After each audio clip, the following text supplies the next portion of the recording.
We are live. Welcome to the Splitting Hairs podcast. Special edition today. We got Eric Ellingworth, formerly of the Augustana Vikings and a former Southern Minnesota Alliance. I don't know, the conference went by many different names, but Southern Minnesota prep baller at Redwood Valley High School.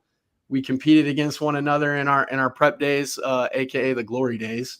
Oh, yeah. And I love his take on football. He's a former SEC graduate assistant coach with the Florida Gators. He also has served in a coaching capacity in some prep ball, correct? Yep. Yeah. And then with the Jets is where he first got his feet wet. So shout out to Isaiah Davis and the Fighting Jets up there on the Northeast. And then has since been a member of the Dallas Cowboys since 2019. Correct. Yep. As a member of the scouting staff. So he's got a very deep and rich football background. And we wanted to have him on so he could share all that, plus his insights on Augustana football, because we got a friendly matchup with our foe from Sioux Falls. So, Eric, how you doing, brother? Doing great, man. Appreciate you having me on. When you hit me up about this a week ago, I was pretty fired up about it all week. So excited to be on. Appreciate you having me. Yeah, man. And it was really cool to just catch up with you when we were having our technical difficulties. We were both traveling.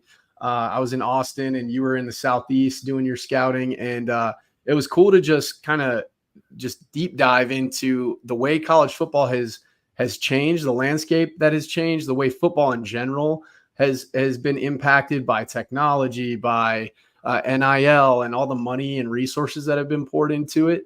And I don't know if you've seen recently this week, the Pac-12 just added and poached a bunch of members from the Mountain West. What are your thoughts on that? Yeah. It's interesting just how the complete conference landscape has changed.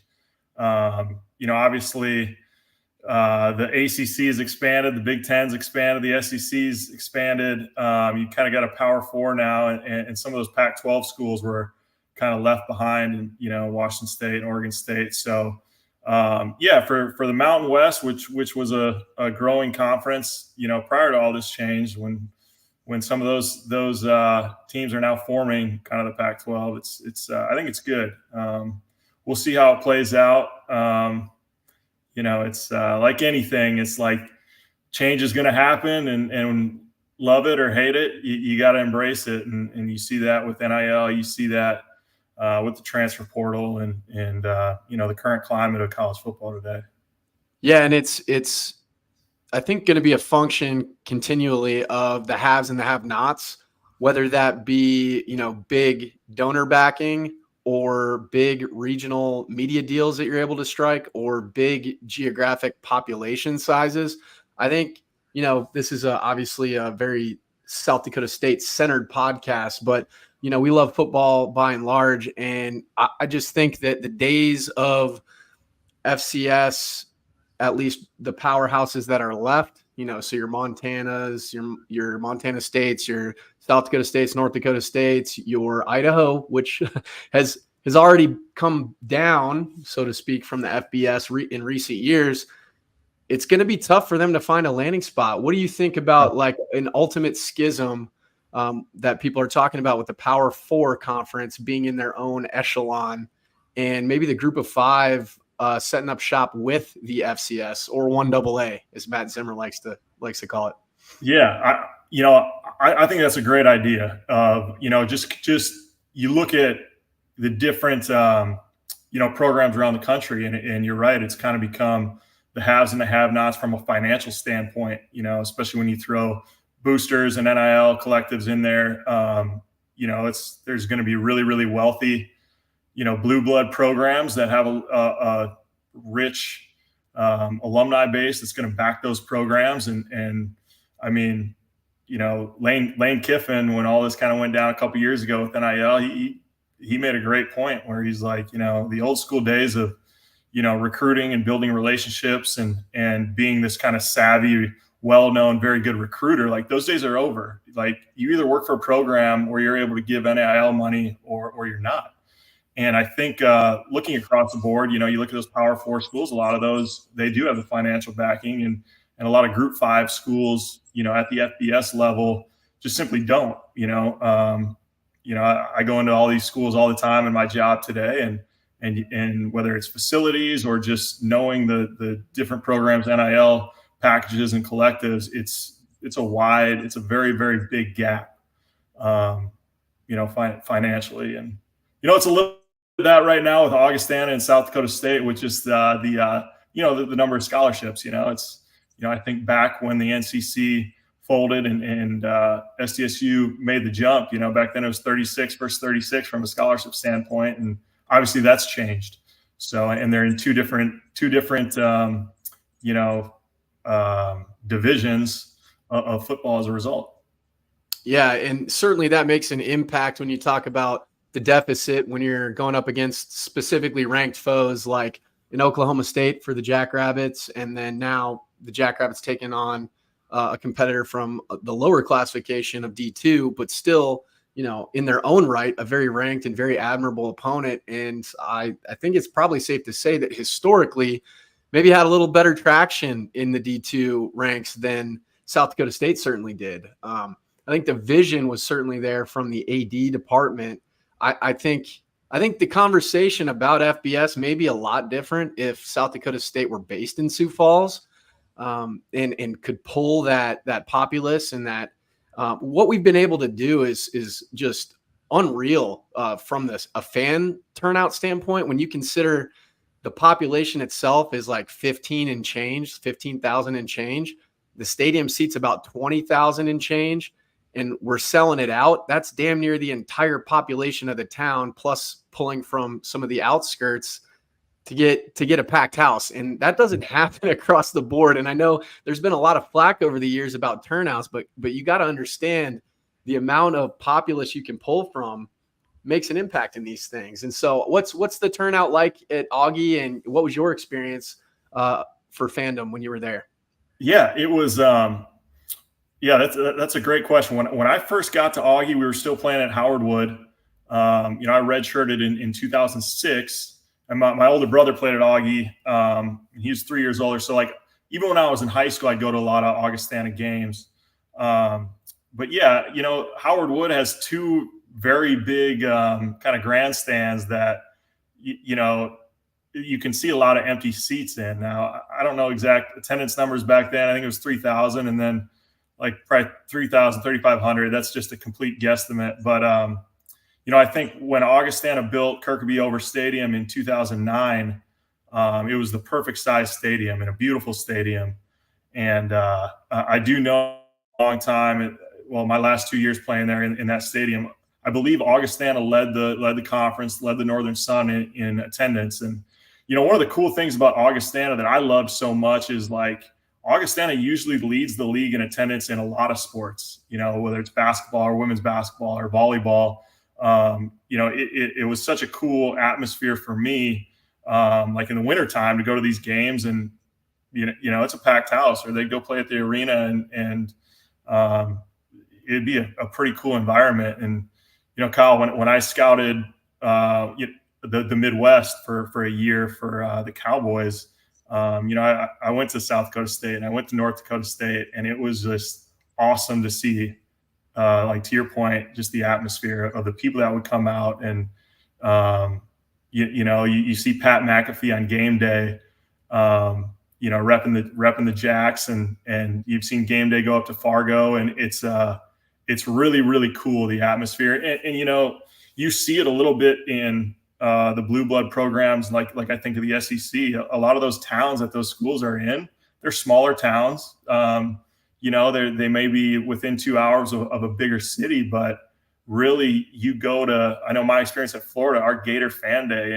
in August, the turnout that we would get, and the types of people that would show up, it becomes, a true religion for the community, and they live and die by, whether it's Gator football or Jackrabbit football or Bison football or whatever. It really, the things everybody loves about college football in terms of the atmosphere and all that, I think South Dakota State and North Dakota State and those former NCC programs, they do an awesome job. And it's pretty cool to see, that weekly turnout and just really the national following. I know here living in Plano, Texas, and you're in Fort Worth, and Frisco's right next door. Um, I mean, this is South Dakota State, and North Dakota State's home away from home. So No doubt, man. there's a huge following down here of people that really have no affiliation to either school. But it's a party when you guys come down here. It's nuts, man. Like for a while there, because of the lore that North Dakota State had, we affectionately call them the homeless cows. But the lore that they have at the D2 level, and then that momentum that kind of carried them into the stratosphere that they're at now, was wild to see. Obviously, they upped the ante. We got in line. Our fan support has started to swell as a result of our success. The admin department has really been pivotal in starting to support more and more, and you can see the excitement in them to be able to latch on to the brand and say, hey, yeah, I'm an instructor here. I went to school there, and that's how programs are built. That's how momentum is built. That's what takes it from being an entertainment perk to it being more of a religion, like you're talking about. So it's been mind blowing for me to see where it was when we had the trailers that we kind of put a chip on our shoulders for back in the day, and the grandstands on the visitor side, and the trailer up on stilts for Coughlin Alumni Stadium. But a lot of us, we just wanted to play ball. So anywhere we could go to play ball and play at a high level, because we had great competition. We were playing the Montanas, and obviously it was the Gateway Conference. Then it was the Missouri Valley Football Conference with stout competition, Youngstown State, multiple national titles, and then to see it grow nationally to where that's not just an aspirational talking point anymore. I was down in Austin this past week, like I mentioned. I saw a guy with a Black Rifle Coffee shirt on, and it had like a jackrabbit bust on it, and I was like, "Hey, man, that's a cool shirt." And he was probably like, "Why is this dude, another male, complimenting me on just a T-shirt?" And I was like, "Sorry to bug you. My alma mater, that's our mascot." And he goes, "Oh yeah, the South Dakota State Jackrabbits, right?" And I was like, "You got to be kidding me, man!" Like Right. nobody knew. Everybody thought we were the other Dakota for the longest time. They didn't know, were we green and yellow? Were we blue and yellow? But now there's no mistake about it. They understand the distinction between North Dakota State and South Dakota State, and it's a really exciting time. And with that being said, it'll be interesting to see where the chips fall when the dust settles with all the reclassification. But what, as a scout, when you're scouting guys from the FCS level or even D2, like what stands out on film? How do these guys come on your radar? What are some things that they can do that maybe they're not aware of that can kind of put them on your radar? Yeah. That's a great question. Like for me, obviously you have like the from a size, kind of height, weight, speed. If we're getting real vanilla, like metrics, the measurables as we call them. Like if a guy has those, it's at least going to put our eyes on them, no matter what division they're playing. Right? You think of a corner with length or a tackle with length, or whether it's the height and size of a linebacker or the speed of a linebacker, or really whatever position. Those, if they have those on paper, like I'm going to be looking for them to see what caliber of football player they are. Beyond that, I think anybody can turn on a football game and notice the guys that just kind of pop off the tape, maybe that don't even fit those parameters. I think there's exceptions to every rule when you talk about the measurables, but you kind of let those exceptions really jump out at you. So like if I was to scout a Division II school or an FCS school or whatever, I'm initially going to be looking at those measurables and seeing, okay, who fits an NFL profile from that standpoint, really tune in on them. And then obviously anybody else who just really pops off the film. But I think too, like, probably the narrative about Division II or FCS players from people that don't know the Missouri aren't that familiar with the Missouri Valley or the upper echelon of FCS, the biggest knock on guys coming from the league, I think people will say, oh, it's level of comp. When you really break it down, it's like, no, there's a lot of NFL players that come from the Missouri Valley, and they are playing, Power 5 or now Power 4 programs every year. So those are games, like, as a scout, I'm for sure going to watch, and I'm always going to watch best competition. But you're really grading the athlete initially. It's easy to identify play speed on film. It's easy to identify if a guy can bend and move laterally. It's easy to identify explosiveness. I think the toughest part for me when it comes to grading a Division II or an FCS player, that maybe isn't playing against week in and week out Power 4 competition, is just like in the trenches, ability to, like, gauging someone's strength. It's easy for me to gauge an SEC versus an SEC opponent that, where two guys, kind of getting after each other in the trenches, have NFL size or strength. It's, if you see a guy dominate, a Division II kid dominate his competition, that's going to make me be like, okay, there's a lure here. Now I want to see this guy in an all-star game, or I want to see him against the best of the best. So it's just kind of like alerts me, okay, like, there's a lot here I'm intrigued about. Now I'm going to continue to track him once the season's done, and so on and so forth. But, like I said, I think a lot of people, maybe their first thought would be like, oh, well, the Missouri Valley, it's FCS competition. But if the more you get into this, the more you watch that brand of ball, you're like, no, this is as good as any Group 5 conference. They've played MAC opponents and beat most of them. They played Missouri or Mountain West opponents, beat most of them, and and have beaten some Power 4 competition, and even the games they don't win, a lot of those games come down to the fourth quarter. Yeah, certainly. And with that, would you say that's a pretty commonly held belief among all scouts? Or, I mean, I know you have familiarity. You've been a football guy at all different levels. That's not just your personal opinion. I think it's geographic. I think, when I talk about FCS football or Division II football as a whole, like, there are FCS programs I go into that I'm like, this isn't a very good brand of ball. But if you go in the Midwest and you're in the Missouri Valley, you find out pretty quick that's a damn good league, and there are professional caliber players at multiple positions all over the field. So I think like most teams will have, they'll break the country up into different regions, and the Northeast scout might have a different opinion on FCS football, versus a scout that scouts the Midwest or, is in the Big Sky and the Missouri Valley conferences quite regularly.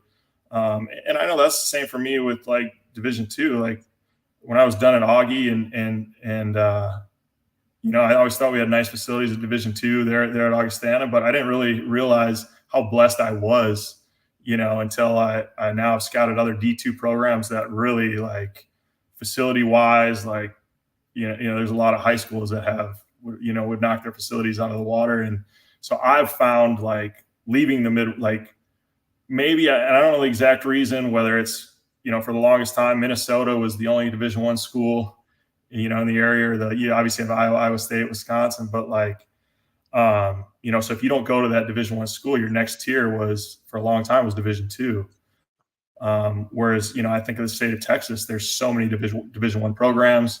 And if you go play Division II in Texas or Oklahoma, your facilities are probably not anywhere in the same ballpark as your high school facilities. So, and again, I don't know if there's any merit to that, but I do know that, like, once I got done playing and started scouting and seeing some of these other programs, I looked back and was like, wow, I was pretty fortunate at the experience I had.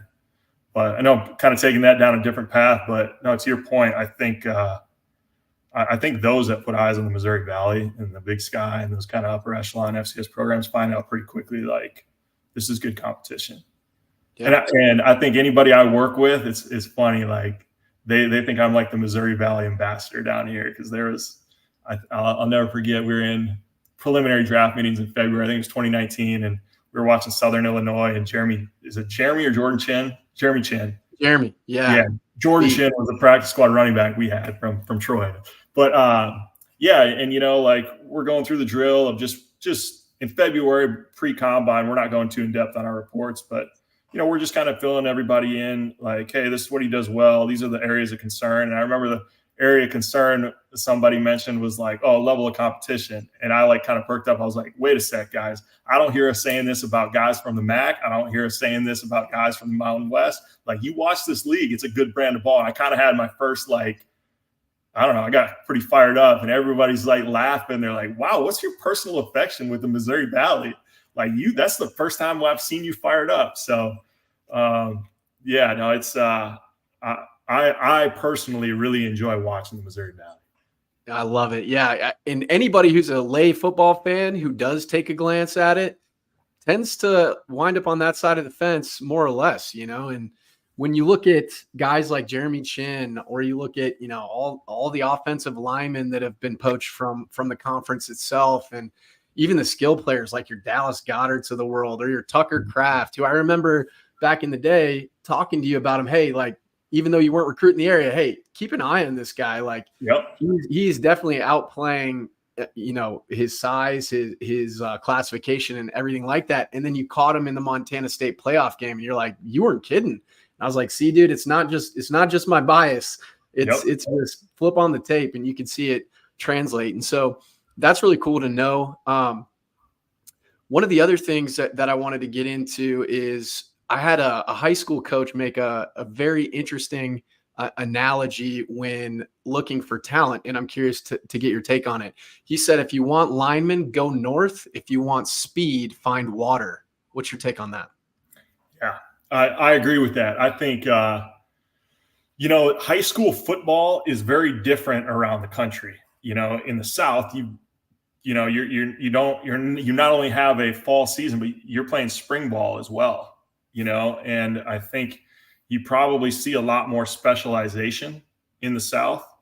And I think in the North, there's a lot of, like, I don't know if you want to call them like corn-fed kids or whatever, like, there's a lot of like really strong, powerful guys that maybe when you watch their high school film coming out, like they may not be extremely technically sound, or they may be a raw product, but you look at like, okay, they're going from 2 months of football at the high school level to then they're going to wrestle or play basketball or hockey or whatever. And then they're going to throw the shot and disc in track or whatever. And they're dominant in all three. Knowing under the mindset, if you get this kid and you develop him the right way, once he is focused on football year round, all those kind of strength and power and those traits are going to develop into a pretty good football player. And I think, you guys have produced linemen that kind of follow that model. I know North Dakota State did it for forever. And it's like, where these kids are from. Yeah. Small town, North Dakota, or they're, they like, Iowa has produced a ton of linemen in the NFL draft, Wisconsin. I agree with that statement. And then my experience at Florida, I've never seen so much speed at like our camps in, like, there's so much speed down there. And I don't know the reason for it or whatever, but there's a ton of speed. And now there are obviously some linemen down there, but I think too, like, it's hard. I know it's hard for us to recruit or project like how big a lineman's going to get coming from down there. Cause like whether the kid's from Miami or whatever, a lot of times, it's so hot down there. It's like, it's hard to put on weight and keep weight on, as a high school athlete. Once you get to the college level, you're taking advantage of nutritional resources, year-round strength programs, things like that. But I also know down south, everybody wants to be a skill guy. Yeah, I think everybody wants to be a skill guy, no matter where they come from, at least to some degree, because they get all the glory, right? That's right. It's a very thankless position to be a 605 hog, but I think if you own your role, like guys like Mason McCormick and Garrett Greenfield did, and now Gus Miller, I think you can have a lot of fun playing whatever as long as you're a football guy, right? Right. And I think that does show up and translate on tape too, because as we talked about, you got to project guys from a lower classification who are going to take up a 53-man roster spot potentially. Like nobody goes into the NFL hoping, okay, I'll land on a practice squad.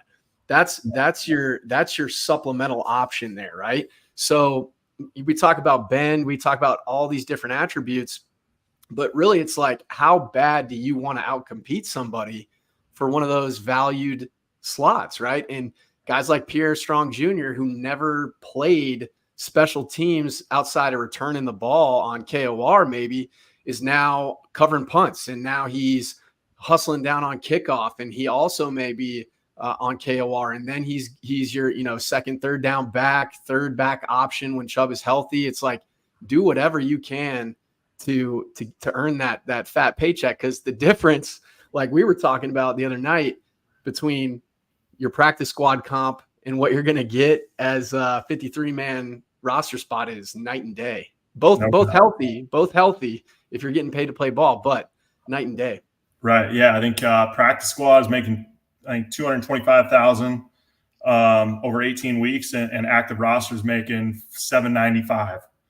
It's a big difference. And, I think too, like, I think of Midwest football, whether it's, the Big Ten or the Missouri Valley, whether it's Wisconsin, Iowa, South Dakota State, North Dakota State, USD, UND, and like even the Division II and Division III programs, especially Division III in Wisconsin. Like, the first thing I think of is like blue collar toughness.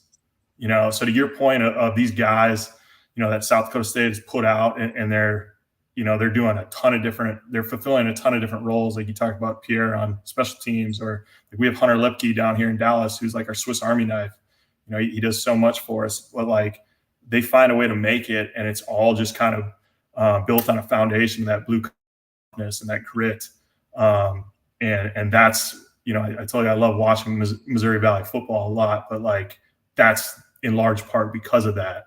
Like it's just I don't know the reason behind it, but I do know the culture that all those programs I mentioned are built on. To me, seems like that. Hey, we're gonna be tougher than everybody. We're gonna outlast people. We're gonna find a way to win. In those clutch or crunch times, and it's just like I think it's not taught overnight. That's taught through building a culture that really focuses on that. Yeah, and as you can see, we have a background up here that says this statement is the standard, because the way that you carry yourself day in, day out, the expectations are always going to increase if you have that championship DNA and culture interwoven into a program like your South Dakota and North Dakota states, like your Illinois states. I mean, Brock Spack, that's a great example of a guy, who recruited and coached Mike Allstott. He's done it at Illinois State, putting linebackers into the league. One of our DB coach came over from Illinois State. He was a player there. And I think Coach Banks is his name. And just there's so much talent that emerges in the Missouri Valley because you have coaches who either played it or, just have a keen eye. They know how to develop. And because they aren't resource rich all the time, they go into these smaller schools and they see potential like a blank canvas. And then they encourage and motivate and spark whatever's within that athlete to develop into a guy who is going to be lunch pail, but is going to find his own ceiling. Right. Yeah. And a lot of these guys, one of the things that was kind of a knock on where I grew up in Georgia was, is this guy already too close to his actual athletic ceiling? Because we were getting scouting reports in the 8th grade, bro. It's like, and we ran the same offense and defense all the way from prep ball to high school. Like I mentioned, my head coach is now the co-defensive coordinator at Clemson. It's like, it's just a completely different world down there. And then, you get guys who are like, I did an interview with Cody Mock on here. He was a tight end from the small town, I want to say, in North Dakota. And he was like a beanpole, but he was a canvas that could translate to an unreal guard in the NFL. Like, look what he's doing. And then you got a guy like Mason McCormick, who's in Sioux Falls, South Dakota.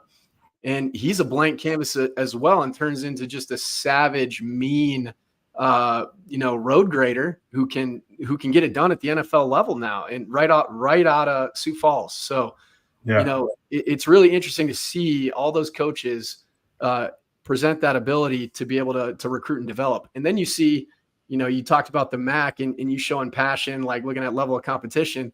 Northern Illinois just beat North Dakota. They're riddled with former South Dakota State assistants. Coach Luke Meadows is their O-line coach. Coach Eidsness was my OC when I was playing at South Dakota State. He's their offensive coordinator. And, you see that riddled throughout. Clark Lee was our linebackers coach, mentored Coach Rogers, right? He's now the head coach at Vandy. It's like, football is a very, very intertwined network of guys who are just about it. Right. Yeah, I agree 100% with all that. It's like I said, there's like a different level of respect you have for all those programs kind of in the Midwest, at least in my opinion. And I saw like a quote was it the Oklahoma State quarterback? He made a comment like, "Hey, this is the toughest or like, the grittiest defense," whatever he said, that I've ever played against. It was just like people have taken notice, Certainly. And to that point, you had some grit yourself, and you parlayed that into an ability to play pretty early after your freshman year at Augustana, and you had the opportunity of playing with your brother, like a couple of our recent receivers, the Yankee twins, got a chance to do. What was that like playing with your brother for a little bit? Yeah, it was awesome. It's like I'm getting chills here. Like even you saying it was a dream of mine. Ever since I was a kid. We were 3 years apart, so like never really got to play with each other on the same team in high school. I was a freshman, he was a senior, and I was on the freshman team. He was on the varsity.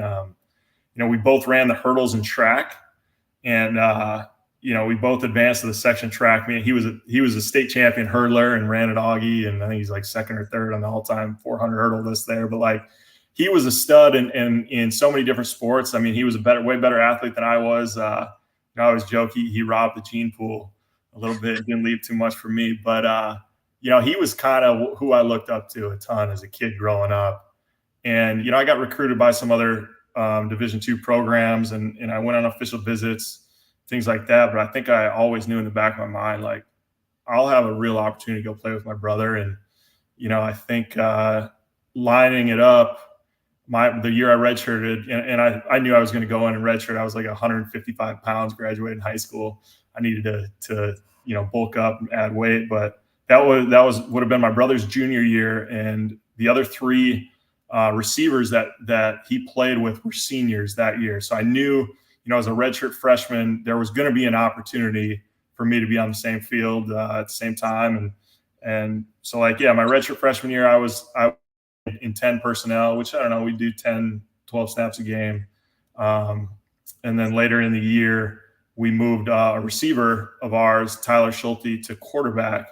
And so that created an extra receiver spot. So the last two games, I think against South Dakota and Western Washington, I started those games alongside my brother. My parents still have a picture in our basement of us, split out. He's in the slot and I'm playing outside, on the same side of the field. So and it wasn't just like those. I think those moments were cool for my parents, but like just the day in and day out grind of early morning runs or pushing through discomfort in the weight room together. Things you do with your regular teammates. I'm not only doing with my teammates, but my brother who I've looked up to and tried to copy him in everything. Whether it's like, oh, he's running the hurdles, I want to run the hurdles. I played quarterback kind of growing up, and then, he had so much success at receiver. I was like, I want to go play receiver, so being able to actually do that at the college level was, it really was a dream come true for me. That's really cool to hear, man. I wish I could have played with my brothers. They were just too soft. And if they hear this, they know exactly what I'm talking about. But no, it's one of my brothers played baseball. He had a knack for it. He's a beast. And then, there's a big age gap. So it wasn't in the cards if he wasn't going to do it. But I think that's always a dream. It's pretty cool to even see, regardless of what you think of LeBron, it's pretty wild to think that he's got the opportunity to play with his own kid. Right. And there's just so many cool opportunities to be able to play with your family. Is cool because a teammate I had at Purdue, Mike Neal, like he had a great a great family lineage, and his brother is even still a DB in the NFL as well. So it's kind of cool that they're able to see all that success translate. You know, of course, you got the Gronkowski brothers who did it, and it's just kind of cool when a family is competitive, has that spirit, and it translates to success, because it's not guaranteed, right? And so sometimes those gene pools hit, like you're saying. I think you're selling yourself a little short. You were pretty good yourself. I remember playing against you in prep ball, and it was like, yeah, you were tiny, but man, you were showing up in the stat sheet. That's for sure. So, well, I appreciate that, and yeah, I mean, I enjoyed it. You know, it's my brother though. He was, you know, he was probably I'll be the first to admit he was a little better, but we still have a fun little rivalry with it. Like his career stats were better than mine were at Augie, but you know, the teams I was on, we won a lot more games and had playoff runs and things like that. So that's our back and forth a little bit, but no, it was fun playing against you guys in high school. You were, for those of you that don't know, Kyle was a big deal in southern Minnesota. You know, I think you were committed to Purdue at the time, or did you commit before the season?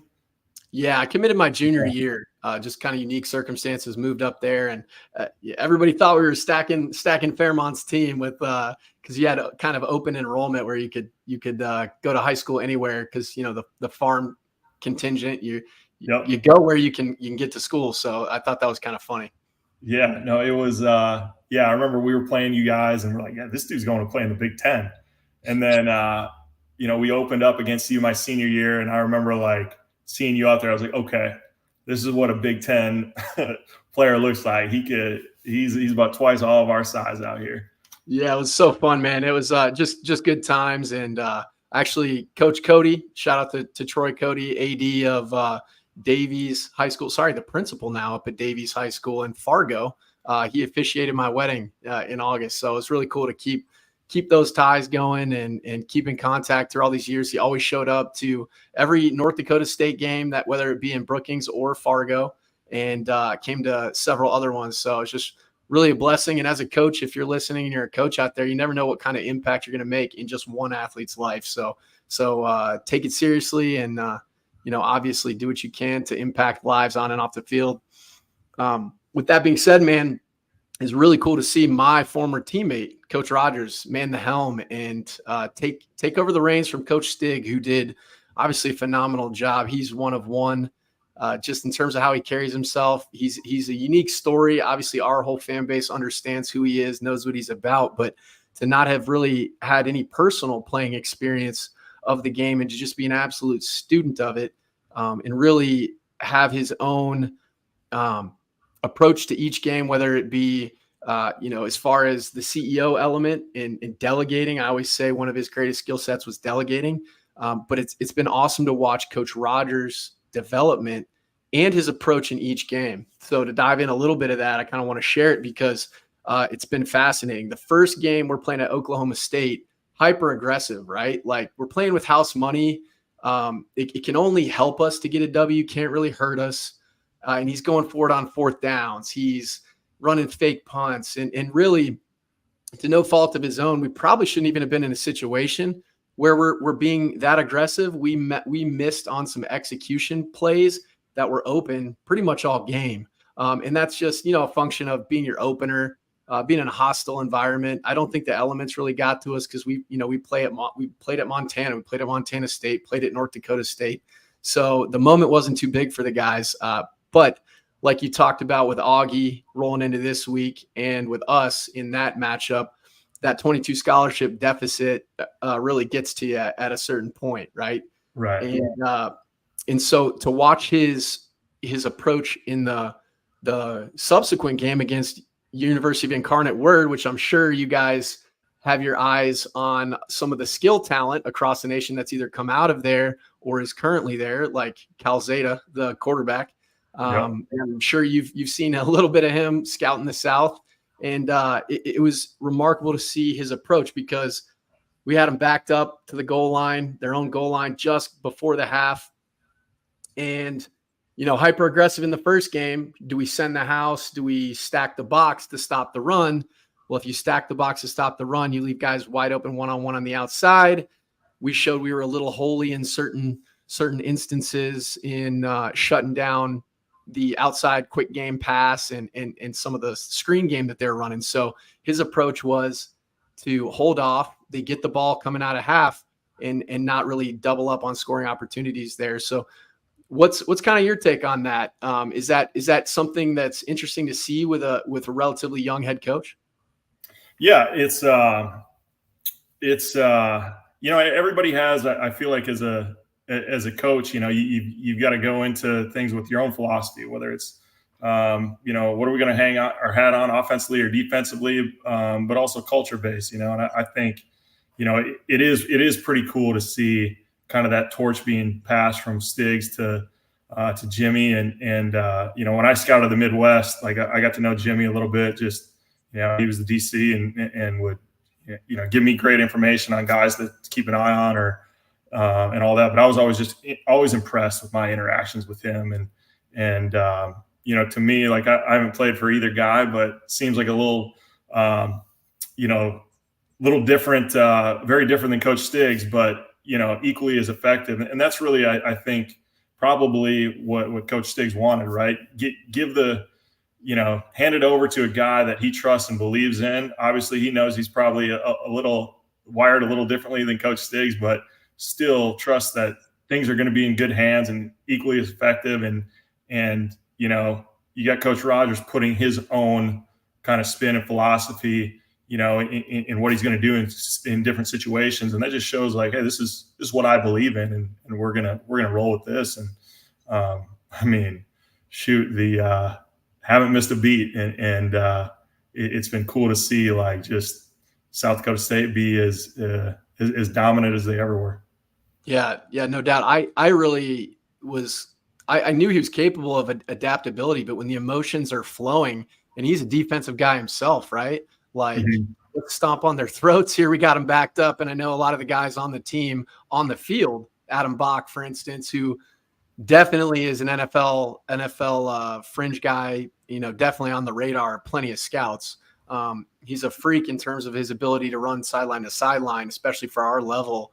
And he's just a tackling machine, and his physicality is really unmatched. And it's worth noting when I got to watch him play at Kinnick, probably the biggest play I've seen since he did it again in the national title game. He stuffed the running back in the backfield and ripped the ball from him, changed the whole flow of the game where Iowa was starting to kind of eke out and pull away. So really, really just incredible motor. But to go back to it, to have that on-field ability to kind of check the emotion, check in with yourself and understand what you want to do with this team you're competing against, because matchups are everything, right? And they're an air raid, air assault team that we were playing last week. And it's good to not get out over your heels and really do what you need to do to get the W at the end of the day. So and I think, just hearing that, like I think of like Dan Campbell in Detroit, like their whole motto is grit, right? Everything they're going to do is going to, they're not going to back down. They're not going to be afraid of any situation, anybody, any team, so their whole thing on fourth and on 1 or 2, they're always going to go for it, when they're kind of have an opportunity to kick a field goal. So whether it's red zone or on the fringe or whatever, and they kind of lived and died by that during the year, and it helped them win a lot of games, and they had a lot of successful conversions. And then, it's the NFC Championship, and they're in a situation like that, and everybody in the stadium knows they're going to go for it, and they do. And, in hindsight, everyone's like, well, why didn't you kick the field goal? And, it's like you're going to live and die by your philosophy and your DNA and what you believe in. And sometimes it's not going to work out, but at least at the end of the day, you're, like, hey, this is who we are. This is what we're going to, this is our DNA. This is what we're rolling with. And I think as a head coach, like, you got to have that. And it creates a lot of belief, from your players. I just think of the Lions, and on 4th and 1, I'm guessing everybody on their offense is like, let's go, boys. Like, this is what we do. And probably, that was one individual instance that it didn't work out, but, it was pretty successful during the year. And part of that probably is the belief the players had in it that stemmed from the culture and the philosophy of the head coach. Yeah, man, that's a great point. For those of you just tuning in, speaking with Eric Ellingworth, former wide receiver at Augustana, current NFL scout for the Dallas Cowboys, America's team, as some would call them. Um, Eric, what when you talk about guys and coaches that you're looking at potentially that jump up to the NFL or get different coaching opportunities, is age a factor, or is what they're able to get done with what they have? Does that trump that? Does that outweigh it? Yeah, it's that's a great question. I think I think you have seen, like, in recent years, like a youth movement, especially offensively. I don't know the reason for that. I think maybe you've got young and upcoming coaches that haven't failed yet. So it's like, I don't know. I do feel for maybe guys that are these veteran coaches that are in their 50s or 60s that maybe have been a head coach once before and then got fired 4 years later or whatever, and then never get another opportunity or whatever. And whereas if hiring a young guy, like, well, shoot, they're still young, up and coming, and maybe that has something to do with it. But I just think a good coach is a good coach regardless of age. I think there's been guys through my scouting journey or organizations I've worked for, or staffs I've been a part of, where it's like, it's pretty easy to identify, like, the guys, like, as a former player, I love playing for that guy, or I really believe in this guy. And some of those guys are guys in their 50s and 60s. Others are, late 20s, early 30s, and already coaching at a high level that I'm like, whoa, I would love to play for this guy. And, I was at Jacksonville State a couple of days ago and saw Rick Trickett, 76 years old, still coaching O-line. And he's coached everywhere from West Virginia to Florida State and he's 76, and he is coaching like he's 25 years old. Like, he has as much energy, gets after those boys. Like, that's going to be a well-coached ball club. And then on the flip side, I mean, Jimmy's a great example. Like, that's one heck of a ball coach, and he's a young dude. And both those guys I mentioned, if they were to go coach the NFL, I think would have a lot of success. And that's why age gap, or whatever it is. Yeah, absolutely. And that's why I asked that question, because I think, and not wishing this upon this, and I'm not saying this with any inside knowledge or anything like that. With the NIL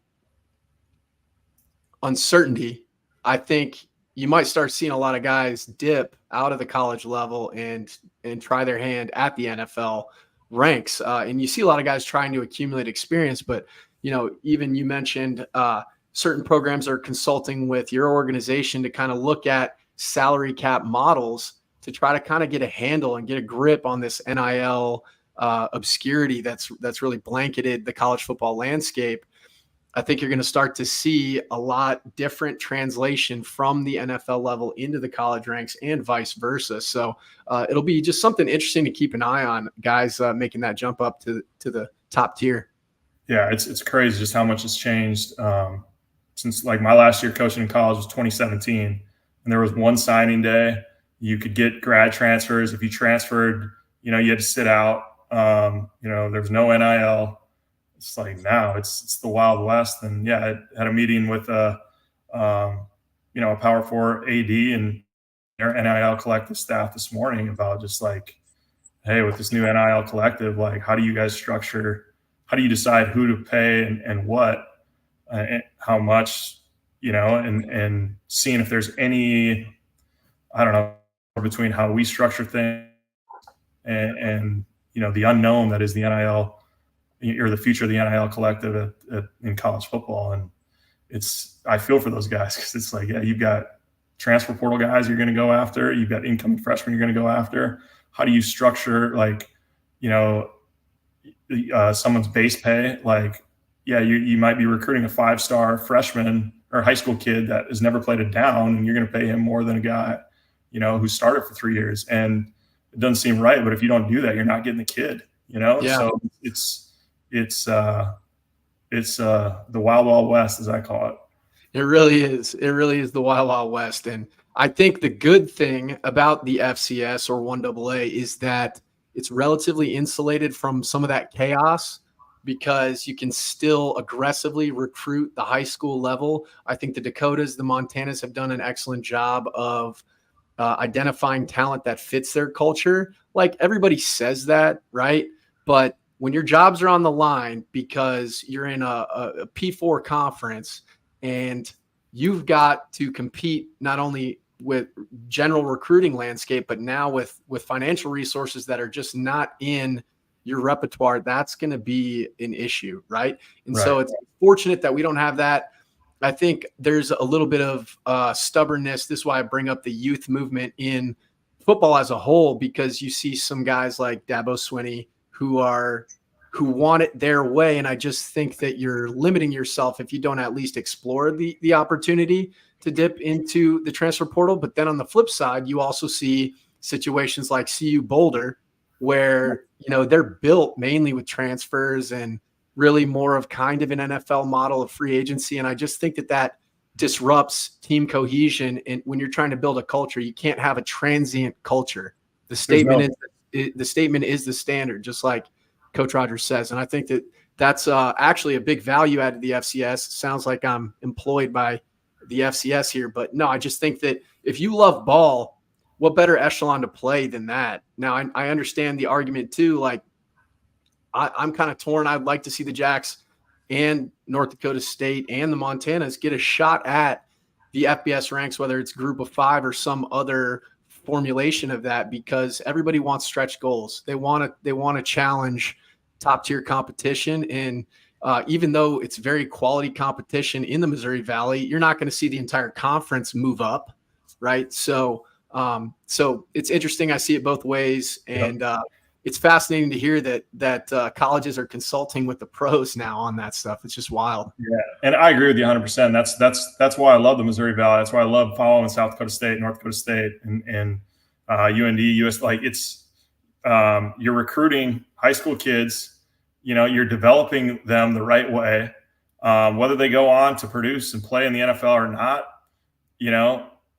if they do, they're going to be prepared for that. And the large majority that don't, like they're going to have the tools, it's going to equip them for the rest of their lives based on, okay, I came in here, I had to compete for a spot, I had to work hard, I know how to be a part of a team, I know what, the concept of brotherhood, like things like that, the purity of college athletics and what it teaches you and how it prepares you for life. I feel like the Dakotas, and a lot of big time FCS programs, that's their model. And it's serving kids very well. And, I was on the road, I think 2 weeks ago, I was talking with a strength coach, and, he's a strength coach at a place that, they've got a new roster every year from the portal. And he's like, yeah, I can't develop players anymore. Like they come in sometimes May, sometimes July, and I got to get them ready for the season. There's no, hey, I got an 18-year-old freshman and I'm preparing him to be a starter 2 years from now, and I'm going to build his body the right way. He's like, we have a new roster every year, and it's, so I think it's frustrating for, people on all levels. And is it good for 18 to 22-year-olds?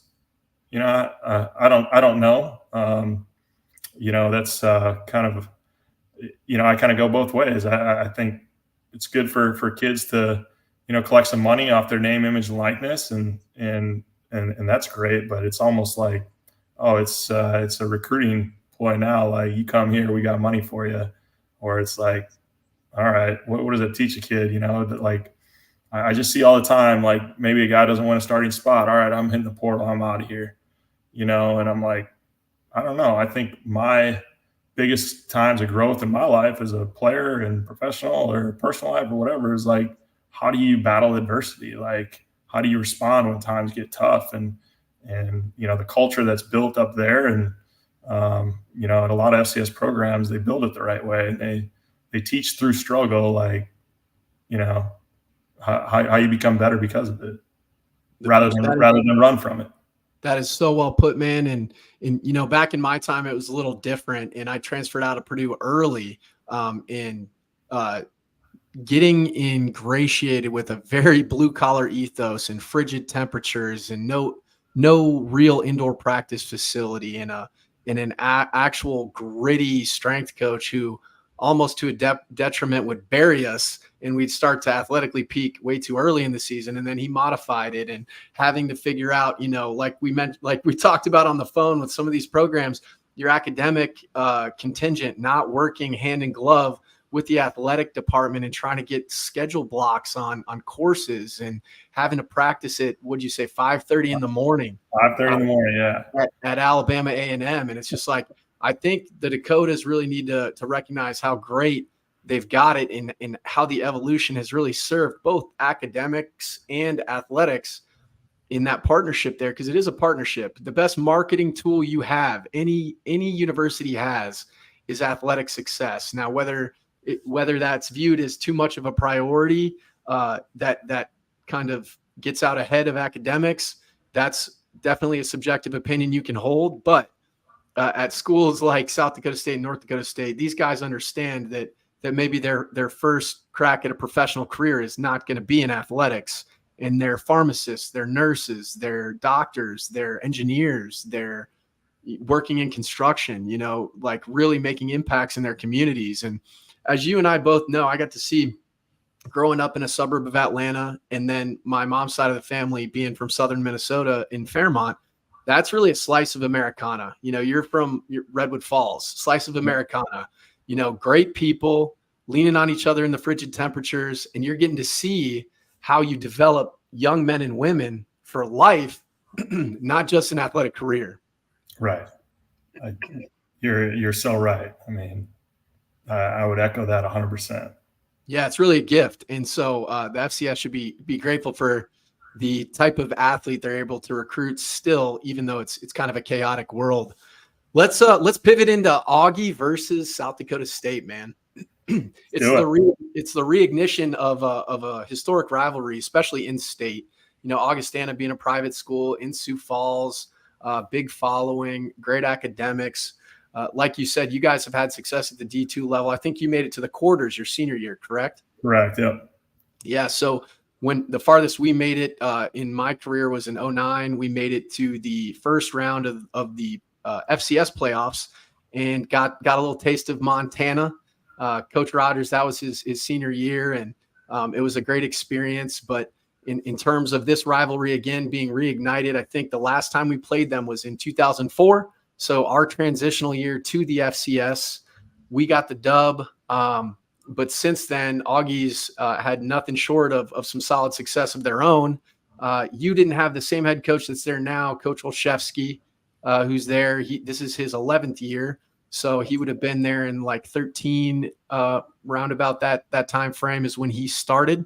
And to talk a little bit about them and your experience with the program and how it's kind of transformed over the years. Yeah, and you bring up the South Dakota State and Augie rivalries. Like I remember those games. My brother got offered by both South Dakota State and Augustana, and I remember in 2002 being at Howard Wood Field, and my brother was there on like an unofficial visit. That was his senior year of high school, and watching Augie pull out a win in overtime. Dan Klumper from Worthington had 3 touchdowns that game for Augustana. I ended up I played with his brother Joe. Joe's a really, really good friend of mine. And then I student taught for Dan Klumper at Brandon Valley. So I remember my brother's a senior. I was a freshman in high school, watching that rivalry. And then my brother was playing in 2004 in that game against South Dakota State. I think he caught the only touchdown for Augie that game. But that was a bit of a bloodbath. And then, it's over that time, you guys made the jump to Division I, and really what it allowed for guys like me and teammates at Augustana, and since I've graduated, is I still root for.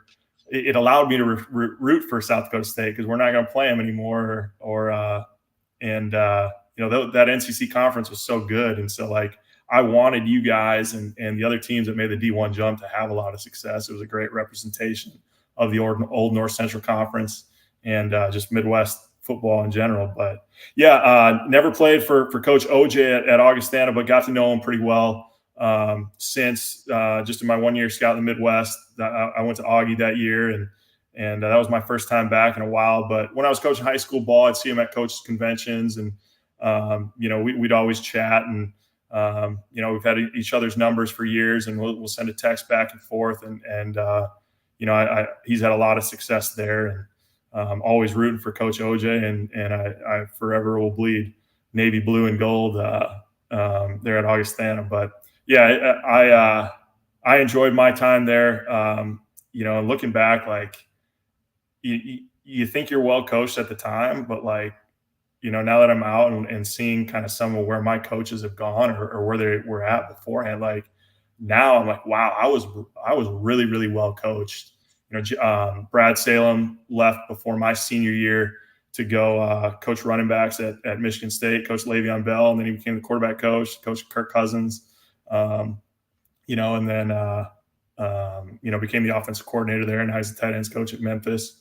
John Van Dam was a GA my sophomore, junior year, and he was my receiver coach my senior year.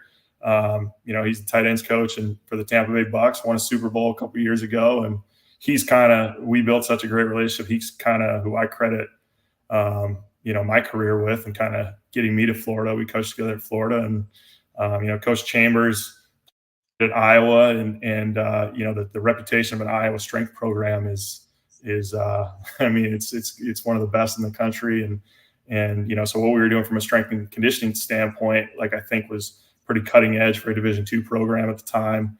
Then my head coach my senior year, and the guy that recruited me, Mike Aldrich, he had GA'd at Louisville, and he to me is like I would hate like our inter squad scrimmages, because obviously he'd be on one sideline calling the defense, Coach Sam would be on offense, and like I don't know if it was based on alignment or splits or whatever, like he'd call out the play. Like it was just like he was so ahead of what the offense was doing, and he's just a great football mind. And really my entire staff there, I was just like, that I played for, I'm like, maybe I was just a cocky 21-year-old, 22-year-old kid who didn't maybe appreciate it as much as I should have at the time. But looking back, I'm like, wow, I was pretty blessed to play for guys like that. But I followed Augie's. Like I get so busy in the fall with scouting the schools in my area, but like I'm always checking the box score, trying to catch a few series on my phone on a live broadcast here and there. So I always root for Augustana, but it's I know we're fired up that we're going up to Brookings and playing a program is a championship program like South Dakota State, and it'll be a good test early in and it's one of those we're all excited, and I always root for Augie, and I forever will. So and proud of what Coach OJ's done there. He's won a lot of games. Certainly. And you just rattled off a battery of stout coaches in terms of their resumes and where they've gone since. And, like I said earlier in the conversation, South Dakota State's had quite the impact on the college football landscape as well. And it's been insane to see even guys like Kalen DeBoer now, right? USF to Fresno to Indiana to Washington, and now what he's doing there. And Coach Grubb was a GA at South Dakota State, who was one of the most prominent offensive coordinator minds in the game today. And now he's, I believe, in the NFL with the Seattle Seahawks. So it's like, man, and he was a GA, right? Like just earning his stripes, figuring out if he wanted to even continue coaching ball, which has been publicly covered in the press, and landed with DeBoer. And again, it's just like, I think that's a big asset to any head coach, is who you surround yourself with, who's going to ingratiate, the guys within the program, within the culture, show them the right way to do things, but also, level up themselves in their coaching knowledge of the game, their approach, their preparation. And, we got guys like Jesse Bobbitt who are on the staff as well, who came up. I mentioned Coach Banks earlier, and now Coach Olson, who's earned his way up into the offensive coordinator role at South Dakota State, who's really done a great job so far calling games, balanced in the pass and the run. It'll be interesting to see what we do against Augie. It is a blackout for South Dakota State, so we're going to be rocking our black threads, the lids, and in all the above. So the crowd should be rocking. Everybody wear black. And I know Augie's going to be amped, man, because anytime you get a chance to take on a champion or take on the upper echelon competition, you're chomping at the bit if you're a competitor. And I know Augie breeds them, so it should be interesting to see. There's no doubt, and it's an opportunity, like you said, to prove yourself. You want to play the best. These are the, like, it's probably your guys' feeling when you're going to play Oklahoma State, or you're playing an FBS pro or a Power 5, Power 4 now program. But yeah, I think that's going to be the same mindset Augie's going to carry on. Going into Brookings is just like, hey, this is our opportunity to prove ourselves. And regardless of the scoreboard, like I think you'll see Augie play, with toughness and a ton of effort, and plan and play out, aren't going to back down. And, then you just let the chips fall, where they may from there. But yeah, you're right. Just back to what you were saying, like the number of guys that I think have come from each program from a coaching staff standpoint, what they're doing now, and the success South Dakota State has had, it's unbelievable. I know, like, just in the NFL personnel, like two of probably your teammates, like Glenn Fox is the director of pro scouting with the Cardinals. He's become a good friend of mine, just through seeing him at the combine and pro days, things like that. Reed Burkhart's the director of player personnel in Denver. He's a Southern Minnesota guy too, over at RTR, and it's just cool to see, like, the success of some of these guys. And we get back together, and Reed and I still talk about RTR and Redwood Valley basketball games from when we were, like, in elementary and middle school, because, like, both our towns had really good high school basketball programs at the time. But it's a cool network of people, and I look up to a lot of those names you mentioned, and Reed and Glenn and John Van Dam at Augustana and Brad Salem, and those guys are all high achievers that, like, me and my profession, I really look up to. But it's blessed to experience playing for those guys. That's so cool to hear, man. Yeah, I tried to get Foxy on the program here, but being the director of it, I think he's buttoned up, and deservedly so, man. Guys like Fox and Reed could have gone into any type of career field that they wanted, and smart guys, very hardworking, and just have a good knack for being able to get along and network with the right people. And Steve Hayden, former great at South Dakota State, probably around the time your brother was playing, getting drafted as a tight end to San Diego and making hay in Cleveland. And now as a coach, I believe he's still at Arizona. So that's kind of cool to see two South Dakota State guys. And Reed was actually the very first guy I ever met at South Dakota State, very first player. That doesn't surprise me at all. Yeah. He was the ambassador, I guess, that Coach Stig wanted to send my way, make sure everything was going well upon transfer, because that transferring back in that day was something that you kind of had to do, because there were restrictions on where you could go transfer, like in conference. I couldn't transfer back within the Big Ten, where most of my offers were, because you had to be released, and then the conference had to let you get put back on scholarship. There's a lot of red tape. And, having gone to a camp, which I think is one of the best development camps at South Dakota State that they put on, in terms of their one-day camp for seniors, in terms of their team camp, where it's highly competitive, very physical, where you get to really run your plays against a lot of good regional competition. I got ingratiated there and got my feet wet with a little bit of what was the Gateway Conference then, and now the Missouri Valley. I saw, okay, these guys can play some ball a little bit. I like the staff. And so it was an opportunity for me to go play right away, and not have to sit out. And so that was really cool to see. And then Reed, obviously, just continuing to skyrocket in his career. I think he was with the Bears for a little bit, if I'm not mistaken. Or no, he's with the Vikings. Yep. We actually had a volleyball player, Emily. Her last name escapes me. I think she might have been married since, but she's with the Bears. She was with the Vikes. Now she's with the Bears. So, all kinds of athletes making waves at the professional level in the NFL. So really cool to see.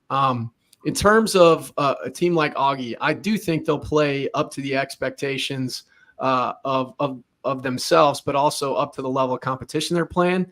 And then a mature team like South Dakota State, I don't think we'll see them play down. Maybe in years past, when we're starting to get, build more depth, build a name for ourselves at D1, might have had some hiccups here and there, but we'd probably pull out late. What are some of the keys you think to victory or to like remain in the hunt, in the fight for Augie? Yeah. First of all, I agree with you 100%. That's the misfortune of having to play South Dakota State week 2. Where early in the season, I think both teams are still finding out who they are as a team. And the hope would be maybe later in the season, there's more of a chance where maybe Augie would be overlooked. Where that I don't expect that to be the case this week, but and two, like, just I think the way South Dakota State is built from a culture standpoint, it's similar to like, I had so much respect for Coach Saban at Alabama and how he built it, and I know a lot of guys that we had on staff at Florida came from, his staff, and they always said like Hell Week was whenever they had to play, like it was like the week 10 or week 11 FCS opponent, because Saban was so like process oriented. He would treat it like it's the national championship and wouldn't let anybody get complacent or whatever. And I think that's probably how both teams are gonna go into this week of like, hey, we got to find out about our team. Don't look at the scoreboard. We're taking one play at a time, and it's our job to, be sound in our assignment, our execution on a play in play out basis.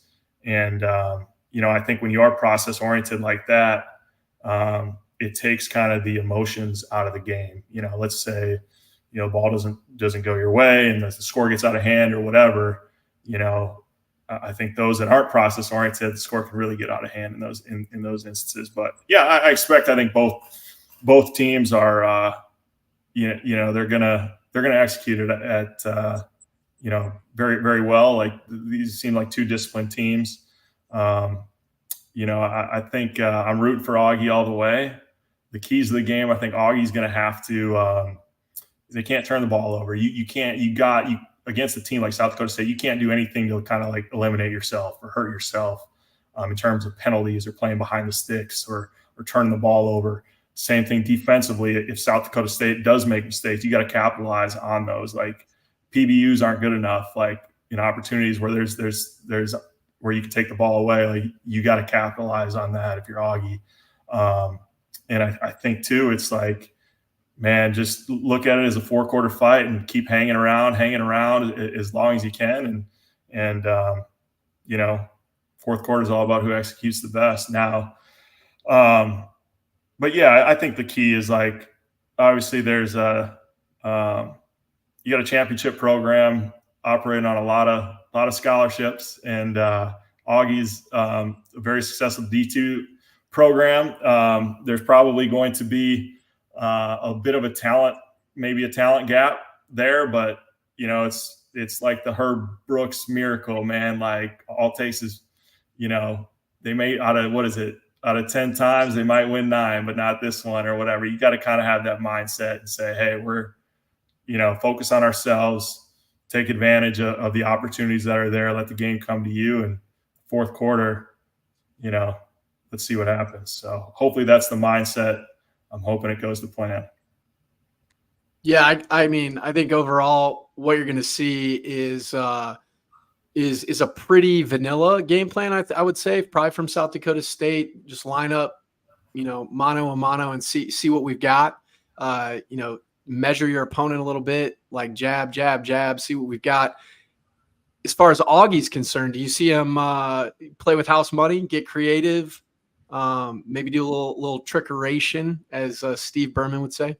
Yeah, I hope they do, but like, I'm big on when it comes to trick plays and things like that. Like, you got to pick the right time to do it. There is a level of deception there, and I think probably South Dakota State's probably going to anticipate some of that might be coming.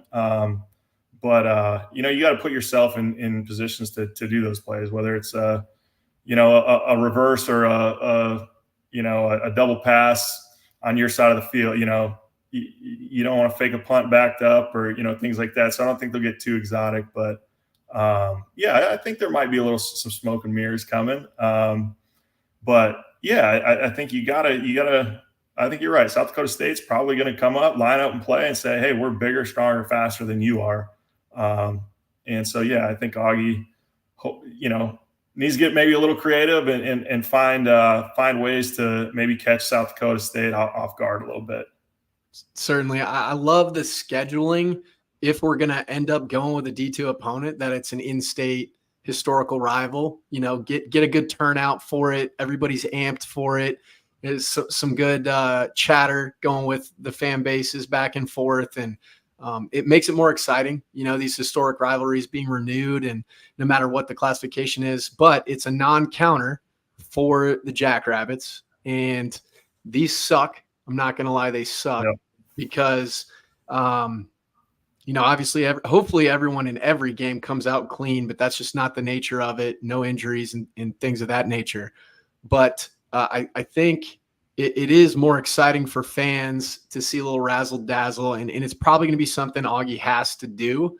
They could probably just play straight up and not get too crazy. But I think similar to us playing at Oklahoma State or any P4 or group of 5 team, it's like you're playing with house money can only help you from the Vikings standpoint. So it'll be interesting to see. And, the Vikings are no slouch of their own, and nor are teams from the NCC putting guys in the league like CJ Ham, who went from one Vikings to the Norse Vikings, right? Of the Skull contingent.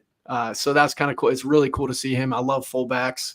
Yep. Being an H-back myself, it's cool to see more of a traditional fullback in CJ Ham, but really a solid player. And as you mentioned, your brother scoring on South Dakota State when we were in the transition. So Augie has guys that can do it. And that had to be really cool, like talking on this pod, knowing that your bro scored on us back in the day. Yeah. I was on Twitter the other night, and I remember it, but kind of forgot, like, oh yeah, he was, I remember that touchdown, but I was like, oh, he's the only one to score. But yeah, there was, I was on Twitter the other night, and there was like a clip of just the highlights of that game. And I was like, okay, yeah, I was there. It was cool. I think it was like a late afternoon game. I was deer hunting that morning. And then my dad and I from Redwood, Brookings only an hour and a half or whatever. So by noon or whatever, we hopped in the truck and drove on over and checked it out. But yeah, it's, and I think taking on a different path, like that NCC produced a lot of NFL players, It was when I was at Florida, every spring I would go down to Bucks OTAs, and I'd sit in the quarterback and the receiver room. Todd Monken was the receiver coach, and Vincent Jackson was in that receiver room. Rest in peace. I mean, he's salt of the earth human being, one of the best people. But like, I remember my brother's redshirt year, watching Vincent Jackson in Northern Colorado absolutely light up Augie. I think they won like 41-0. But I brought that up to him, like, I saw you playing in college. And man, he talked to me about the NCC for like 20 minutes. I mean, it was so cool. And Chris Cooper is the O-line coach with the Vikes now, I believe. But yeah, he was drafted out of North Dakota and played in the league for 10 years. Over that time, there's just so many. I could just go on and on about the number of Stephon Logan. I remember my redshirt year going down to South Dakota, and Desmond Allison, was on the team, and he was like, I think he played in the 2000 Final Four for Kentucky. It was just like such a good league with great athletes, and and CJ at Augie now, and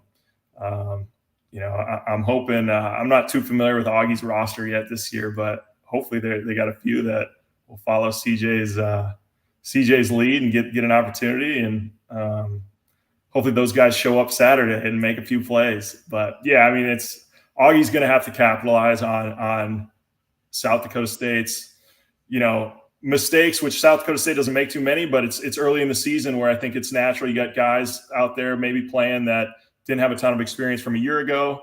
Maybe Augie will catch a few out of position, and maybe a guy overruns a gap and Augie can take advantage of it, or, little things like that, like I said, both teams are still trying to figure out their team, find out what they're made of.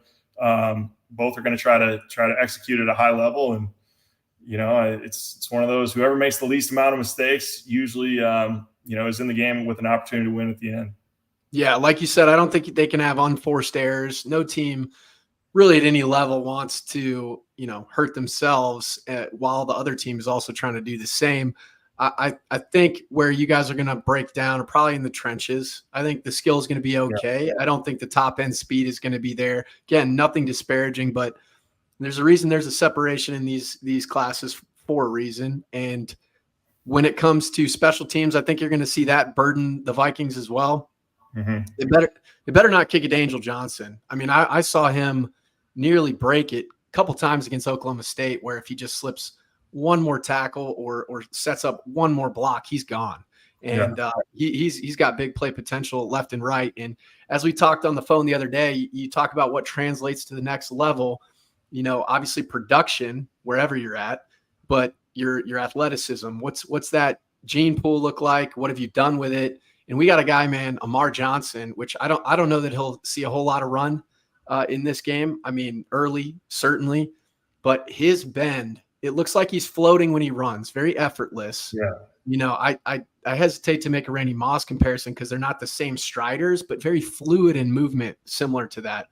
But when you talk about bend, we were talking the other night where, you know, certain guys, their bend is they bend at the waist because they're trying to get momentum and speed. And he's not a guy that does that, has excellent knee bend, just incredible pop and glide when he really hits the ground and strides. And again, that's a testament to obviously finding the talent and recruiting it, but also our strength and conditioning staff really molding them and making sure that they understand acceleration versus top end speed versus getting coached up in their skill groups, right? Like Robbie Rouse was a phenomenal coach that we've got, but he was a hugely productive athlete in his own right at Fresno State. So one of their all-time leaders in toting the rock. So it'll be really cool to see the difference in that talent and to see if some of the guys on Augie's sideline can emerge as the guy for them, because I know currently they're running with a little bit of a 2-quarterback system, and I don't think that's by design.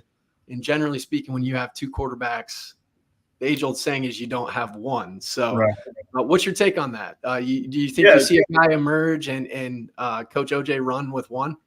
Yeah, and you know, I haven't followed as closely this year to really know the reason behind it, but just looking at the stat sheet, it seems like, you know, one is more of hey, we're gonna do a lot of the quarterback, whether it's zone read or power or whatever, the quarterback run element.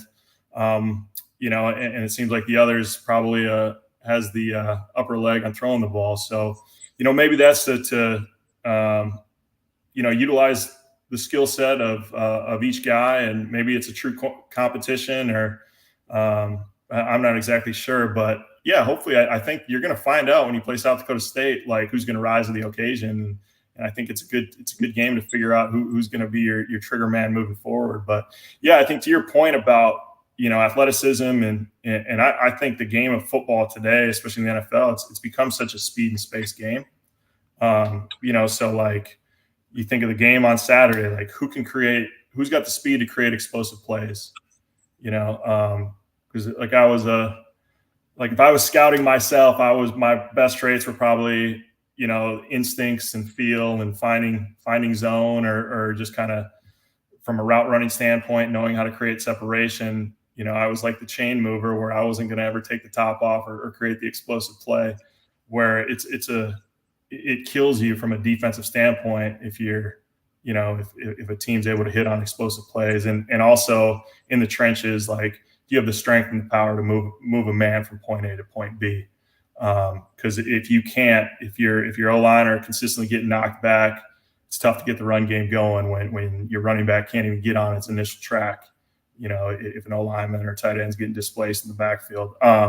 So yeah, I think it's going to come down to like, yeah, who can move someone from point A to point B in the trenches and out on the perimeter, or you know, get north-south, like whether it's lateral athleticism or bend, like you talked about, who can make a guy miss in space and who's got the gas to hit the home run and take a 10-yard play into a touchdown. And I know as a defensive staffs, they're always trying to neutralize those explosive plays.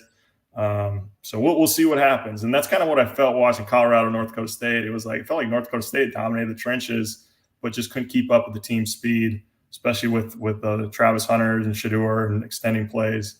You know, so eventually that kind of can catch up to you. But I'm not too familiar with Augie's roster, but I know if you know, if they're kind of if the Jacks have the upper hand in the height, weight, speed, create explosive plays, and move people from point A to point B category, you're going to have to get creative and play mistake-free football. Yeah, and not only the coaching development of the skill in the strength and conditioning department. But nutrition is a big element of that. Obviously, resources are different at Division I level than they are at Division II. And a big part of that is quality nutrition. And this is the Beef Bowl. So shout out to South Dakota Beef. They're not sponsoring us, but they are going to be in heavy attendance for the South Dakota State Augie matchup this weekend. So shout out to them.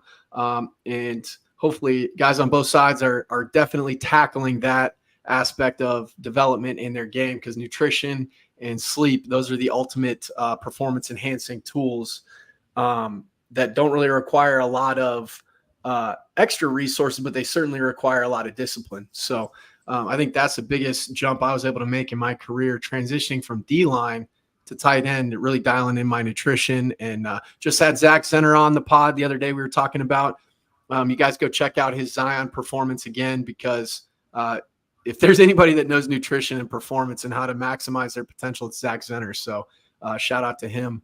We're talking with Eric Ellingworth, former wide receiver of Augustana Vikings and current NFL scout for the Dallas Cowboys.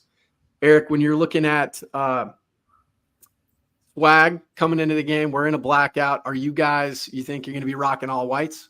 Yeah, I saw it was like a college football video game graphic of Augie's uniforms they put out. And yeah, I think they'll be in all white. There's a part of me that's a little jealous that the uniforms when I was playing weren't as cool as they are now.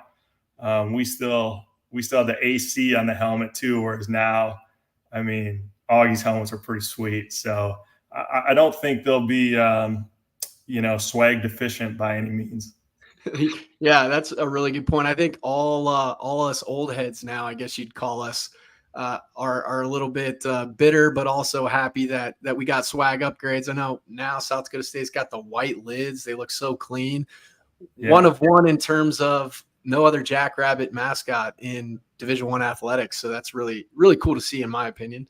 Not a reason to select your school, but definitely a little cherry on top to be a unique one of one. And Augie always had, being a private school, always had a little bit of a leg up on us, even in the transition. We had, I want to say, Wilson jerseys when I first transferred, and then got a little bit of a bump from Nike when we went Nike, and had we just had kind of like the mesh jerseys, and then we got the real tight, shouldered cuff, tight sleeved, fitted jerseys for my senior year. So at least, we're grateful for what we have, but now it's an extreme upgrade. I think they even had like military uniforms to honor the troops one year. I thought that was sick. That had a little camo blue action going, and maybe we can bring that back one day. But I want to touch on, speaking of service members, a little remembrance and shout out to the JFPA for getting a sticker on the helmet honoring Matt Anderson, my former teammate who passed away tragically. And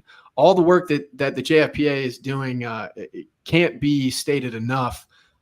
Raising funds, not only for the football program, but for my teammates' family, leaving behind some kiddos. So shout out to them for the good work they're doing, and really cool way to kind of do a subtle tribute to Matt. And if you haven't gotten a chance, check out Go Jacks social media feeds, and you can kind of see a great tribute to Matt Anderson that they made up there. So good stuff on that front.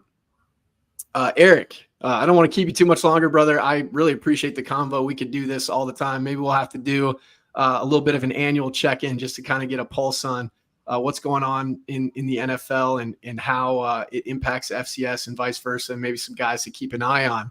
But let's do players of the game real quick. I'll do mine. Feel free to do some if you choose. Maybe you can go a whole unit since you haven't really been able to keep tabs since you're a little busy yourself this time of year. But I'll run through my offensive player of the game, a guy that we haven't talked too much about that I don't think has someone on the field that can match him. That's going to be Griffin Wilde, or GFW as we affectionately call him. The F, you can figure out what that might be.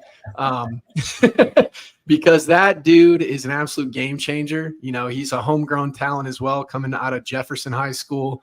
My former teammate, Vince Benedetto, head coach there. Shout out Vince. But he's going to be a problem, I think, for the Augie secondary. That's on offense. On defense, could be a number of guys. I'm going to go with a guy I just liked his caliber of play, the style of play he brings to the field, and his energy, because I think it juices up the whole squad, and that's Colby Humphrey, transfer from Northern Arizona, who's really made the most of his time. A good quote in some lofty praise came out this week from Coach Rogers. When we bring in guys, there may be promises at other institutions across the country where they bring them in and they're going to play because they brought them in from either other schools or what have you. And Coach Rogers is a guy like very much of Saban's ilk, where it's like, we're bringing you in for an opportunity to compete, to play. And Colby's done nothing but seize that opportunity and bring a level of physicality that really ignites the D. So that's my pick on D. Special teams, I'm going to go with the returner because I do think that might hit in this game. I'm going to go a different route, though, than we've heard this year. The Angel Johnsons and the Hunter Dustman, who's our do-it-all kicker. I'm going to go with Tucker Large because Tucker Large has been kind of simmering, probably hasn't played to the caliber that he's accustomed. I think he's going to house a punt return for touchdown in this game if they kick it to him. So those are my picks for players of the game. Do you have any insights on who you think might make waves in this matchup? Yeah. So back when I was scouting the Midwest, I was sitting at practice. I was at Augie. I think it was 2021, and I was sitting with BG Brian. He was my athletic trainer when I was there, and it's like anytime you're around BG, you're in a good mood. So we were sitting there and talking about some players, and he pointed out this number 9, this running back, Jared Epperson. And he's like, he's going to be a good one. He's, I think he was playing quite a bit that year already. I didn't know how to feel going into this season about Jared because my best friend from college, a guy named Joe Clark, and he was our running back at the time, and he set the all-time leading rushing record, and it's within sight for Mr. Epperson. So when I talked to Joe about it, he's full green light, like, hey, all records are meant to be broken. I've heard great things about Jared, the person he is and the way he carries himself and the amount of, his just overall work habits and how he approaches the game of football. So, I think he's like 350 or 400 yards away, and I'm hoping he can break off a few big runs for Augie, and I wish him a healthy season. So Joe's given me permission or I should say he's given Jared permission to go ahead and break his records. So that's a name I think you'll hear a lot of on Saturday, and I'm hoping he can really pop off a few runs here against the best of the best, and I think that'd be a great day for him. And so Jared Epperson's my player of the game. I think he's got we were talking explosive plays earlier. He's our explosive playmaker. We need him to have a few on Saturday. Good stuff. Anybody on defense you want to highlight, or maybe a unit? I'm an offensive guy, Kyle. All right. I'm a former receiver here. I stick with the offense. I hope the defense plays well. I just think defensively as a whole, you gotta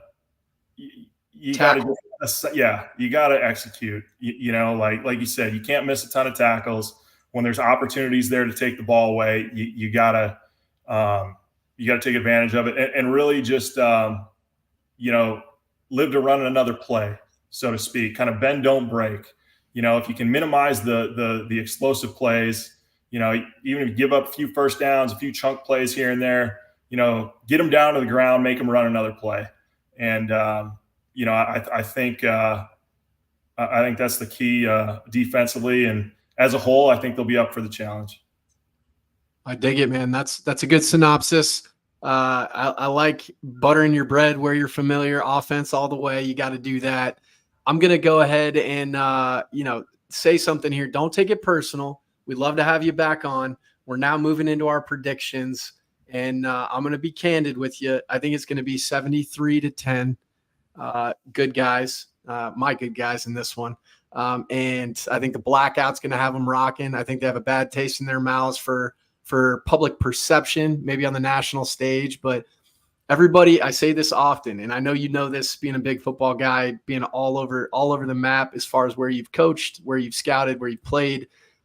It doesn't matter where you peak in September. It matters where you're peaking in December, right? So the Jacks historically have felt out their opponents and felt out their own execution, and have seen it kind of steadily rise throughout the course of the season. I think you're going to see that with a big punctuated victory this weekend. So 73-10 is what I'm calling it. Do you have a prediction? Maybe a little different? 73, man. That's a lot of points now. We dropped 42 against UIW, brother. That's a highly ranked team. Yep, I'm with you. Ah, man, that's a great question. Prediction wise, I'm rooting for my Augie Vikings all the way. Win, lose, or draw.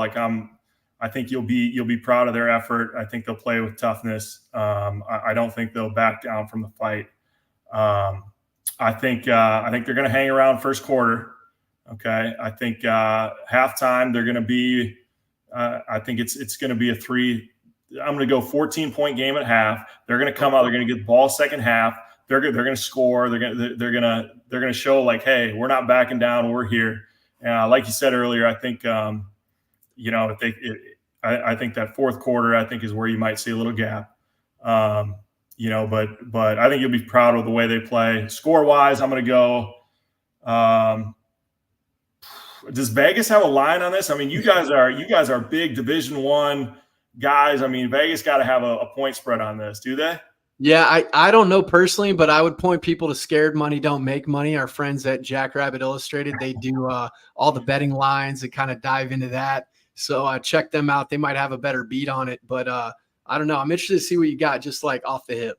Yep. Okay, we're gonna go. I'm gonna say the Jackrabbits are gonna win by a score of 49-17. This is gonna be Augie's only loss this year, and it's really gonna catalyze and propel them to a ton of victories this season. They're gonna find out what they're made of this week against a championship program like the Jacks, and they're gonna come out of it with a high belief in themselves. There's no moral victories, but they're gonna learn a lot about themselves. And I'm going with the Jacks on this one, but I'm taking Augie to win it all this year. National champs, baby. Woo-hoo-hoo. Let's go. You heard it here first. I dig the enthusiasm, man. I got goosebumps. I'm ready to rock. I need to line up a gap, baby. Who wants to fill? I dig it, man. That's good stuff. That 17 though, man, I just feel like you're thinking CJ Ham's coming out of the locker room. I don't know. Maybe a little Tommy Ellingworth lining up on the edge. Yeah, you know what? They're going to have – I'm sure they got an Eric Ellingworth out there that's going to get them a first down or two. Not going to create an explosive play, but it's going to set up the explosive plays from a man Epperson. He's going to bust one big run. We're going to get on the scoreboard there. I'm hoping for maybe a scoop and score. Maybe the interception is going to either create a defensive touchdown or set up the offense on a short field. Like I said, I think Augustana's got to take care of, you take advantage of maybe a few early season missteps by the Jacks, and if they do that, I think you're gonna see at least 17 out of them, Kyle. Respect, man. I respect it. You got to ride with your squad, brother. No matter what, you bleed Viking blue and gold. Is it? Yep, the Augustana blue and gold. Hey, you need me to sing the fight song for you? I got you. Yeah, there you go. All right, that's how we're gonna close it out. Are you trying to sing it? Fight on for Augustana, fight on for victory, fight on for traditions of the Vikings of the sea. Rah, rah, rah, fight on for Augustana, fight on, ye Vikings bold, fight on for your alma mater, Augustana blue and gold. Baller, brother. That is excellent. Hey, I don't want to let you go though. Real quick, I do have one question that would be excellent for our fan base, and it falls right in your wheelhouse of scouting. Okay, so this offseason was kind of a nerve-wracking one for Jacks fans. We were on pins and needles wondering if the two-time most outstanding player of the national championship game was going to be coming back. The Walter Payton Award winner, Mark Gronowski, and he bypassed a lot of NIL money, a lot of FBS opportunities, wherever they may have fallen, to come back. Now, as a scout, how does that register for you in terms of, is it really a big needle mover to jump into Power 4 when you're producing at such a high clip? at your current institution, or does it really make a difference? Yeah, I think it does. Like if he were to leave and chase the money, I don't think any scout would. Um, I don't think that would put a bad taste in a scout's mouth. But just because that's kind of the way of, it's just the way it goes right now. But the fact that he stayed and turned down money, it just tells me a lot about the kid. Okay, he's a team oriented guy. Like he's truly playing for the guy next to him. In fact, he turned down a ton of money to do so. And I think in recent draft classes, you've seen other South Dakota State teammates of him do the same. I know Tucker had opportunities elsewhere. The running back last year had opportunities as well, and probably a few others. But it says a lot about the kid. It says a lot about who he is as a leader. And a guy like that, what did he come back for, Kyle? He wanted to go win another national championship. And I like guys that want to win above anything and that are wired in that capacity and have that type of grit and approach to the game. Like, I don't care what we're doing, I'm going to find a way to beat you because that's really important to me. And him walking away from some money to stay is, I think, rare in today's age, and it's a testament to who he is as a kid. And so, like, that's a guy, like I said, I have all the respect in the world for your program and how Coach Rogers is running it. And the reason for that is, like, I see every year, whether it's Senior Bowl, East West Shrine, All-Star games, sit down with these kids, and they're all impressive, for reasons like I described about Mark. But that's cool to see, and it's rare to see. Man, that's really well put. I do have a question as far as taking that next step. Is it that much of a difference to continue to, pull out the air raid and improve your game against FCS competition? Would it have moved the needle that much more to be in the FBS? No. In fact, I think it's from, at least this is just me speaking through my lens as a scout. When I go into schools, like when state, I know the list of guys that are probably going to have a shot to at least get into a camp at the next level, or get drafted or sign as a free agent, whatever. So like that list, it's smaller than in Alabama, or it's smaller than, you go to Alabama, you got Georgia, like you got 20 to 30 names of guys that you're writing reports on, putting eyeballs on. And if you are that free agent type, or maybe a late round guy, and you were to leave a South Dakota State for a Georgia or Alabama, that's a risky move. And even if it works out for you, and that's the kind of caliber of player you are, you're going to be like the 10th guy on the list that I'm going to like get to. You're at South Dakota State. You're already playing against a good brand. Like we talked about the Missouri Valley, and the competition. The competition is not lacking in that league. In comparison to the Group 5, conferences out there. And so me as a scout going into South Dakota State, like my eyes are on you. Like the true NFL prospects, and your grade is not suffering at all based on where you're at. Like ball is ball. I'm evaluating you as an athlete and determining if it's going to project well to the National Football League. And I've given great grades to guys that have played Division II FCS football, and I've never docked the kid's grade due to the division of football they play in. And in fact, I think they get a more fair and thorough evaluation at a place like South Dakota State versus they're another name on a list at Georgia, and they may be thinking they're getting recruited as a starter, and really they're a depth guy. And how you get evaluated is you got to play football and you got to put film out there. And if there's no film of you playing, it's hard to really stand on the table for you. That is really good insight, and we really much appreciate it because I think there is a bit of misconception out there that it's the brand on the helmet as opposed to the brand on the film.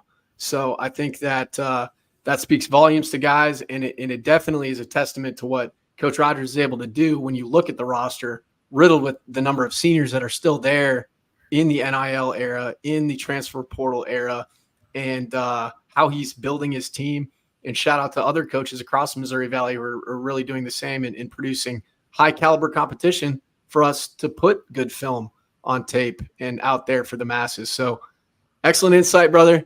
Thank you so much for doing this. I think it's phenomenal to be able to have NFL insight and insight from a guy who's coached at Florida and the SEC level, and then obviously been around such a rich tradition of coaching mentors yourself to be able to weigh in, deep dive, and talk a little bit about your alma mater as well, my man. So thank you for that.